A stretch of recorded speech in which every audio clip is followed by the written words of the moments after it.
Got that? Excellent. Okay, so building your culture. So the developing a culture in the dictionary, it talks about the ideas, customs, and social behaviour of a particular people or society. And for us at BTAS, we've got it down to what we value, how we behave, what you see. If you're around us, what you actually see, our action and behaviours are like, and how we action the three. So the guidelines we adhere to on a daily basis. It's not a sometimes thing; it's an all the time thing. So when you develop your culture, while you have your framework to follow and adhere to, and your values and behaviours, it's one of those things that's got to be done on a daily basis from all your coaches. Or if you just got to implement this around your particular team, then you've got to drive that on a daily basis with your team and your teammates or your athletes. So the first point about developing a culture is the who. So who's going to develop it? And usually it comes down to the president or the CEO, if you're at a high level, and the head coach. Right? Those people must lead the culture first and foremost. And then who can assist you within your team or your club to start this? And this might be, obviously, your leading player is always one of those players that can influence, whether it just be by actions. But first and foremost, it needs to be led by the president and the head coach, or the head coach and then implemented in certain areas by your players. The how, right, you need to drive what you can control. I think if you're in a club that may not want to implement something like this, then you've got to be the one that drives what you can control. So it might just be your team, and you've got to not deviate from what you agree upon. So if it's always good, even if it's your individual team, that you work with other people to develop it and design it. So it's not just you, so you can get buy-in.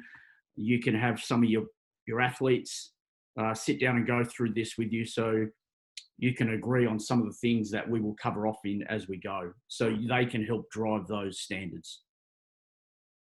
One way that we've certainly done a good job, I think, and Nick's been a good leader of this in his time here, it come out in some development Zooms that we did with Peter Lonigan, right, is having flight path meetings at practice and games, whether it be with athletes, whether it be with parents, people involved around your club, that you're constantly trying to have conversations that is going to drive your values and behaviours and what you believe in, and that it becomes your language. And the more you can do that, the more you start to embed your culture. So finding another way was finding extra court time, space to drive what you value. For us, we value shooting, and I'll touch on that a little bit later on. It's also a great time to get some one-on-one time with athletes, right, to have those conversations that you can drive what you believe in through them. And just a training culture of coming in early, finding court time and space, coming in early, getting some extra work in, and then staying after it, right, is a great way to evolve certain parts of your culture. Another one that come up in conversations once we started to talk more about it was the value of the month. So just emphasize, so what you emphasize is what you will become. So if you pick one of the values that you believe in and have that as part of the value of the month, get to the end of the month and then evaluate it with your team or your club is a great way to continually emphasize your culture. And then I think that with the implementation of some things is going to need an allocation of funds to support your change or your direction from within your club. A huge part, and it's become definitely part of Basketball Tasmania, is what's your basketball language, right? One thing you need to have if you're going to create a strong culture is have consistent messages and consistent basketball language. That might mean around your values and behaviours. It might just mean around your on-court basketball language. A big part of what we've been able to drive, and I think everybody has seen this, the branding of how we dress, and it's been a major focus of BTAS programming, that we wanted to drive how we look and how we present ourselves to the basketball public and the greater public. So not coaching in hats, not coaching in thongs, no sunglasses, must be in BTAS gear, and what we wear to practice. So that we value that, how we look, and our branding has to be at the forefront of our practice. Tri-Series has definitely been a big part of that. State teams has been a big part of that also. The standards you walk past are the ones you accept. So how does your training court look? This is one that we've started probably 2 years ago. We really started focusing on this with the under 12s. But when someone walks into your practice facility, what does your training court look like? Where are your basketballs that are not being used? Massive emphasis if you're training with two teams, or you're training at, for example, at SDP where you might have 25 athletes, then where are those basketballs when there's only one ball being used going up and down the court? The clothing again, what does that look like? You've got kids with all different colours and different shorts, or do you have a standardised clothing, which most clubs in our state do? Where are the water bottles sitting? Is that structured? Then where are bags and shoes? Are they just spread out everywhere? Are they on the floor at the end of the court? Or do you have a specific place? So what does your training environment look like? And then is it a safe environment and a controllable one that helps your practice session function? Then from a practice standpoint, as a coach, are you prepared?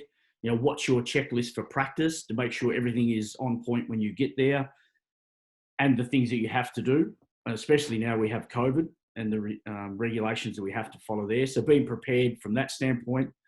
Your practice plans, have you got them filled out?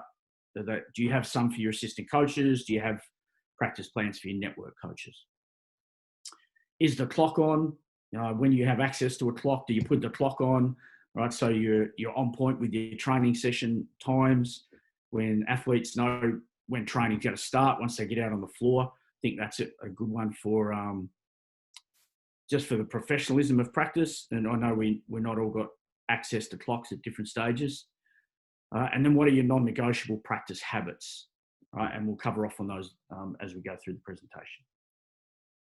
So from that standpoint, as just asking yourself a lot of questions. And then once you start to answer the questions, that becomes part of your culture, right? And then obviously then have to implement it. So what we're going to touch on tonight is our mission, vision, values, and behaviours. We want people who, what is important to us. Our basketball system, I won't go through that, but I'll just generally touch on it. All right, and then we'll finish off with some bench rules to help with developing your culture from that standpoint. So I think every club or team should have this. So what is our mission? And this isn't a basketball TAS. Just excuse me for a moment. I'll let someone in.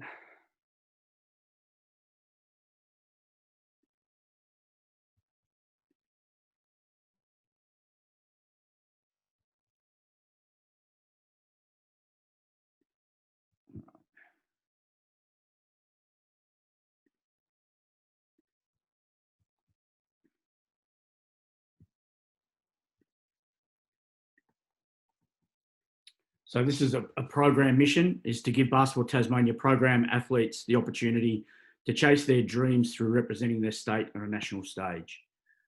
Okay, so that's our mission. You should be able to make up what your mission is for your team or your club, right? And then be able to continually go back to that, right, and revisit it. Our vision for our state teams is to exceed our own performance expectations through a team-first attitude, commitment, and a preparation on a daily basis. So once our state teams are selected, what we do as a coaching cohort is we put performance expectations that we believe are obtainable but challenging on our state teams, and that's how we measure ourselves. When we go away. So if we have a team that we don't think is a top 8 team, then our goal might be to finish 9th. If we have a team this year, for example, under 20 men, they felt they're a top 4 team, and they exceeded expectations and got a bronze medal. So it doesn't matter what team, we have a good feel from our experience at Country Cup and other nationals of where our team should finish. And so our goal is to exceed our own performance expectations. So values and behaviours, these are obviously these are the core of your culture and the most challenging thing to continually adhere to on a daily basis. So as a first up example, our value would be selflessness. Like, we value that. We value sharing the basketball. We value having each other's back on defense. We value that you share in each other's success, and we value that we pick each other up off the floor. Right? And then we've just put a little caveat at the bottom. It's we, not me. Right? So our value would be selflessness, and then the behaviours that come off that. And that's what we will critique, whether we're selfless or not, as a training squad or group or a team, whether it be a country cup or whether it be a state team. So if you went through your values, these are our other values: competitiveness, toughness, discipline, and then basketball IQ. So that's what we've come up with, our values. We then have behaviours attached to those. So if you was to get with the group that you're coaching, or it might be as, again, an overall club, then you could come up with your own values and then put some behaviours next to them. You might have 2 behaviours for every value that you have. And then once you get those, you share them, and then you train towards them, and you hold people accountable to them.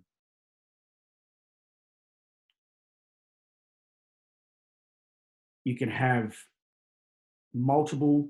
You could have 10. You could have 5. You could say, well, for whatever group that you have, you might have more for an older group. You might have a little less for a younger group. But whatever you value and whatever they come up with, attach some behaviours to it, and then you hold them accountable to those behaviours.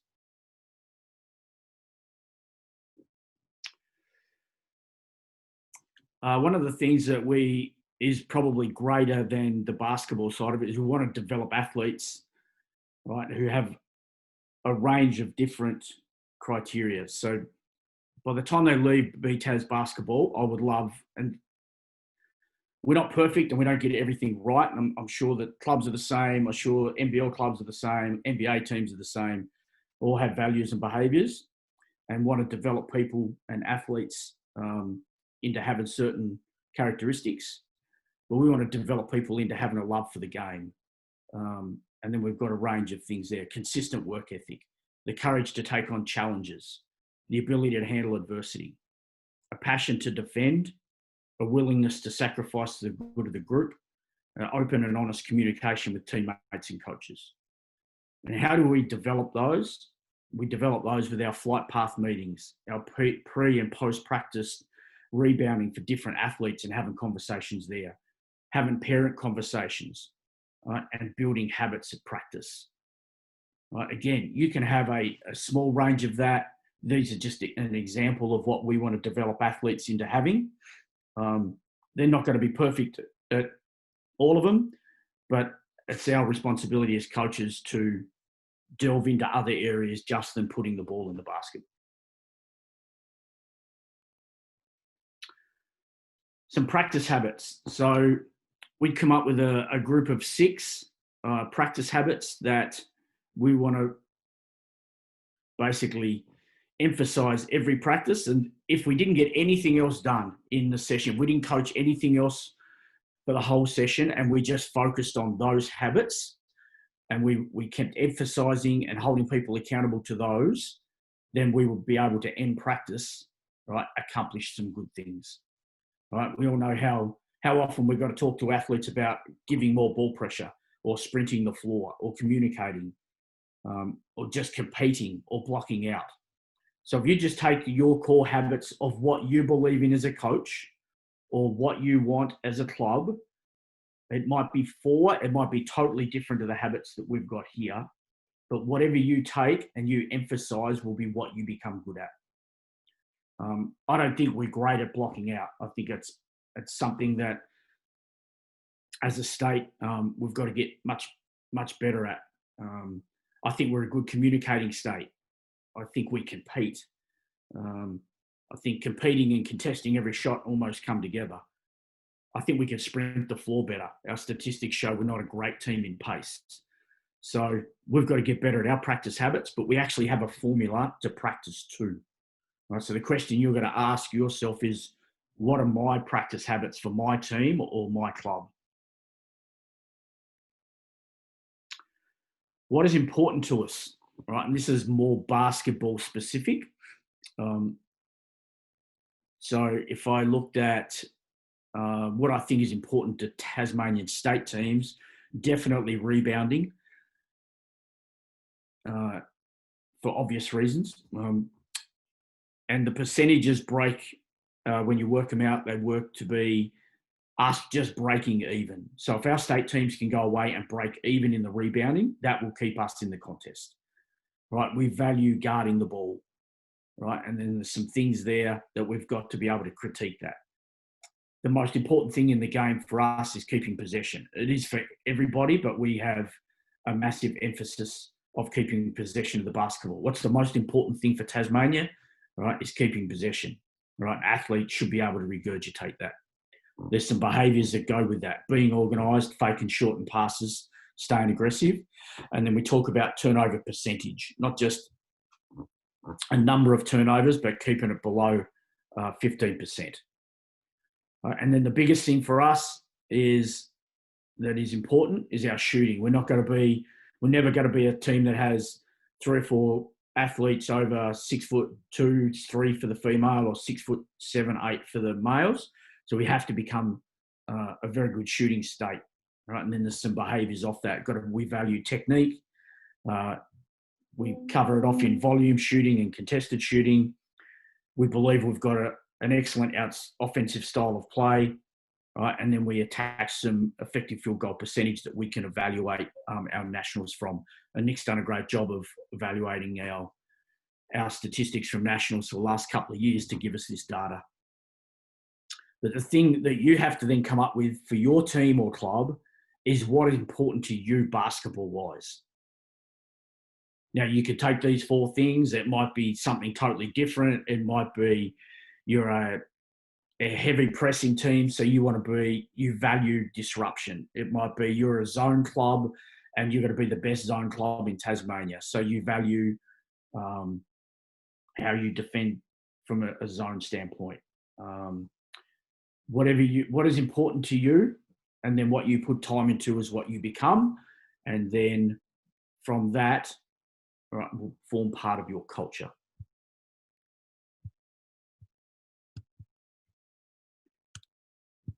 Come on.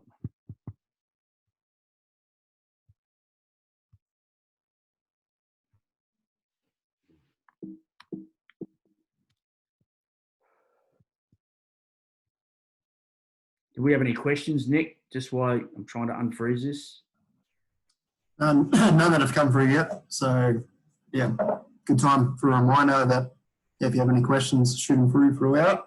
Maybe one that I know I've come up with. So you talk about all this stuff. Obviously, you're state head coach, and there's a certain approach for programming. When you're specifically, say, down to 20 men, state team coach, is there a difference between the culture and the things you emphasise? And also, I guess, is there anything that you place more of an emphasis on, or you focus in on more when it's just less players? That's a great question. It wouldn't be. I think it's actually easier to implement when you have less players.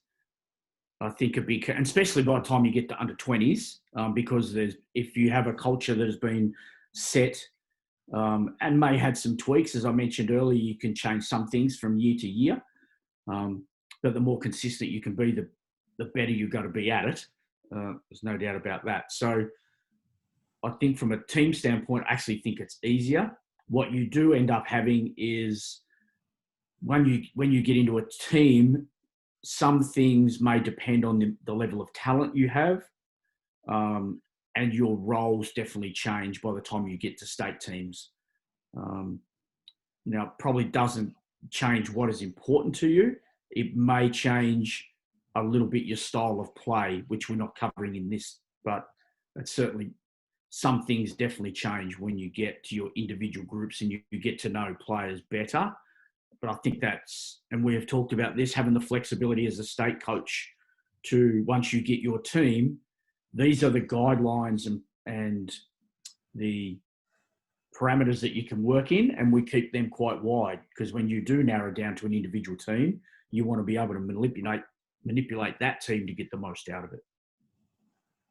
Did that answer your question? Yeah, I think so. And I think pretty fair to say, apart from, like you said, some of the style play stuff, a lot of this, regardless of how much talent you have and don't have, like your values and your behaviours, really, that shouldn't be affected by the level of talent you have. Is that kind of fair to say?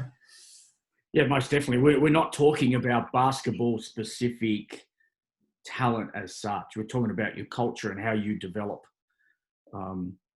who you are and how you go about things. I think that would give you a better opportunity to develop the talent that you do have, whether it's at club level, whether it's at state, whether it's a national team. I think it gives you great opportunity. To emphasise, this is something we can't do as a state, but I wanted to share it with you because we emphasise shooting, is within your club, and this is something we had at the 36ers when I was there, and I've, because I'm around Bernie all the time, obviously I've emphasised to them that I think this would be great for them to start, is having a whiteboard that has your age groups on it and has some team shooting drills that you can start to challenge each other through the course of the year, and then have records. This was obviously an individual one. The next slide will show you a team one. So for the state teams though, the state development programs, we do have 5 core shooting drills that we test on. And the high performance kids have to record their scores from that. Happy to share that with you. Most of you would have done or seen the drills. There's nothing extraordinary about the drills. It's just having a good depth of data that you can keep referring back to, and you know where you're at. I was on a tour 3 years ago with the Hawthorn high performance manager, and a lot of the other clubs had moved on to a different running formula for their conditioning, and he had stayed with the same one for like 15 years. And he said part of it was just to know a long history of data. So you get to a certain time of the year, and I know exactly where athletes should be with their conditioning. And we've done it with the 3-minute run. I know people get sick of, the 3-minute run at different times, but we now have data for 3 years of the 3-minute run that we can look back at different times of the year and know that athletes should be roughly in this space before they go to nationals or before they go to country cup. So I think this could be done also with your shooting. So if you value shooting, which we do, this will be an ideal thing for your club. Who's the best shooter? I think anytime you start to put records attached to stuff and people getting their names up, it drives the culture of wanting to go and shoot more, right? And to beat those records. Some of the team ones we had it like this was just a small whiteboard. We got a sign writer to come in, put that up, and then we had some history over, a couple of years. But history will tell us that we didn't make enough shots in that, or we might have still been employed, Shane. So, but I think it's great to drive the culture and what you believe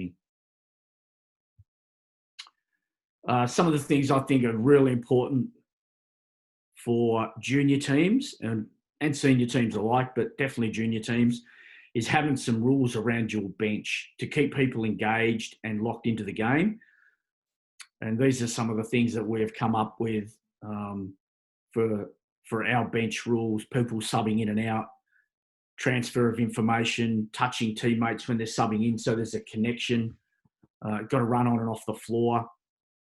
This stuff can also be linked in around your practice habits. So subbing in and out of practice to make your practice session function, right? People just walking off the floor and then you look up and you've only got 4 athletes on the floor and you should have 5, or you're doing a 3-on-3 drill and someone just walks off after their rep. So what are your rules around your practice habits of subbing in and out? You must run on and off the floor. One of the things that I dislike is people that are subbing out, they pull their singlet out and then they look at the scoreboard, almost like, why am I coming out?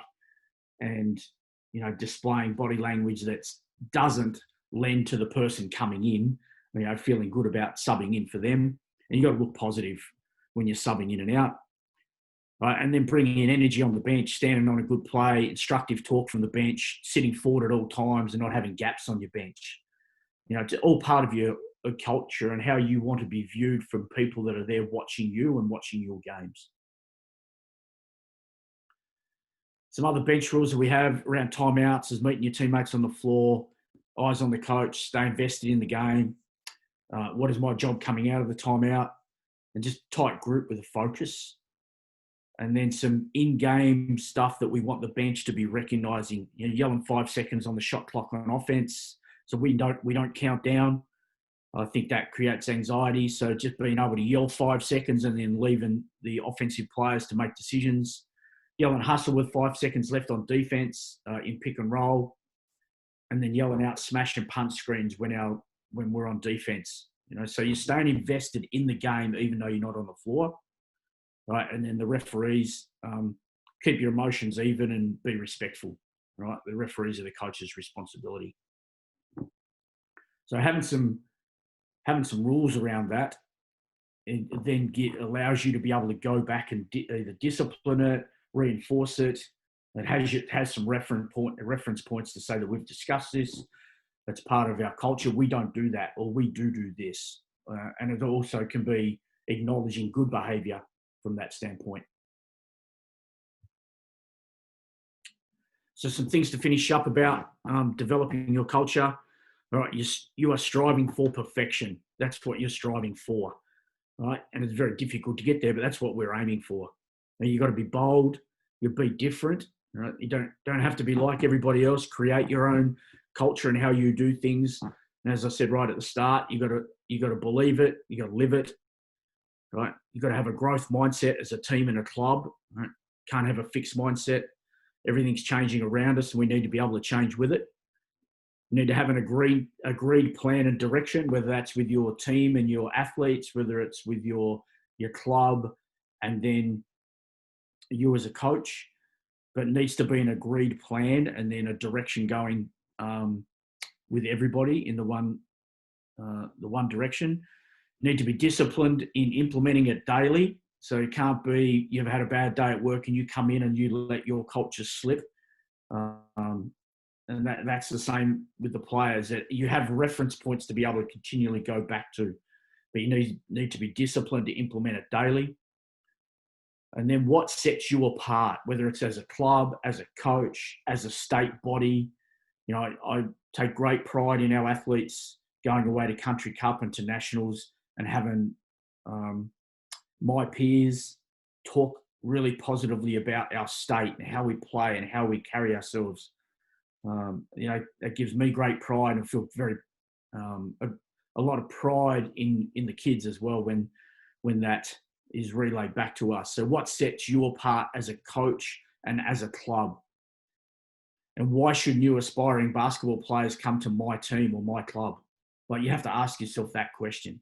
And if they're not, then what is your culture? Do you have one? Or are you just going from session to session, day to day? And I think everybody should ask them that. It's difficult and you'll make mistakes, and it's hard to be honoured all the time. Right? But that's what will separate you as a coach, your team, your club, and us as a state. And I can tell you, as the head coach, it's not easy. There's days where I feel like I'm going into practice and it's, it can be tough. As coaches, we do probably 160 or 170 practice sessions a year as BDOs. And to constantly be on it all the time, is really challenging. And I think part of it is if we can educate our network coaches, you can educate your athletes at your club, and there's carryover both ways. I think it then becomes easier for coaches to drive it. And in the end, you want athletes driving it. That's where you need to be able to get it to. Which, as I said, it's difficult, it's tough, but the best clubs have it, and the players want to play for those coaches or those clubs. So, if we have any questions, happy to take them. I've gone for an hour I've gone for 40 minutes. So I've smashed a whole bunch into 40 minutes. I didn't want to delve into. There's other areas we could delve into, but happy to take questions and go from there. So one question to get the ball rolling, and then again, if you have any questions, please send them through via chat.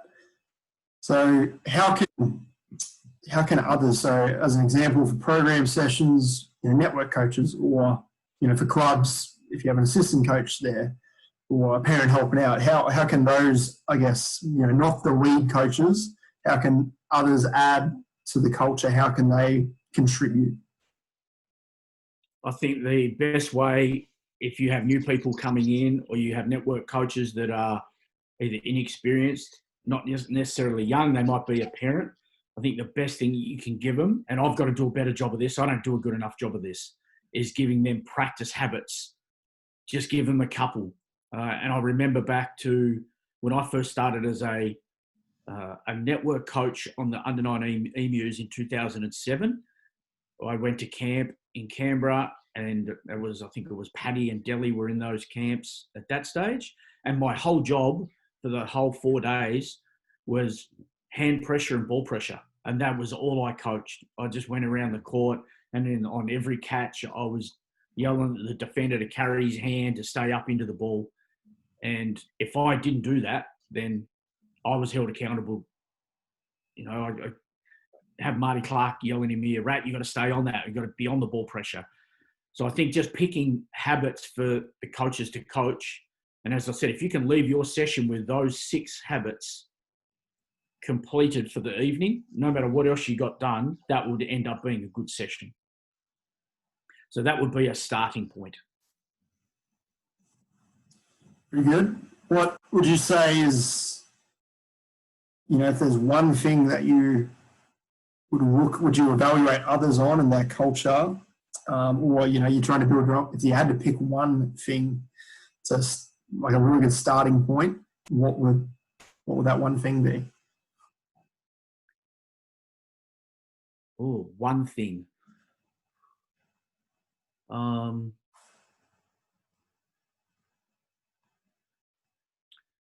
I'd like to walk into a practice session and see that it's organised and it's a good environment. That would be the starting point. If I walked in and there was basketballs all over the place, bags everywhere, water bottles everywhere, teams in different clothing, coach doesn't have a practice plan, all the things that are controllable that you don't have to have experience in coaching. I think, and it goes back to what I said earlier, you have to drive what you can control, and what you can't, then stay away from. But that will be the first thing. I think we can all control that. Very good. Let's go on. Okay, so obviously questions just come through here, a good one. So you kind of answered a good starting point. So now that obviously the rep season, let's say it's nearly halfway through, and players, what's a good way to influence mid-season your culture? Okay. You probably missed the boat if you're doing it mid-season, and hence why we will we'll roll out our Tasmanian way as a whole at the start of the cycle. I think if you're trying to change things mid-season, I think the non-negotiables that you would need to sit down and have a chat with your team about will be around behaviour, because those are the things that you can control and change quickly. I would then go back to the practice habits. They would be the two parts that I'd start with. I'd definitely start with behaviour. If you're going to try and make some change or you're having issues there.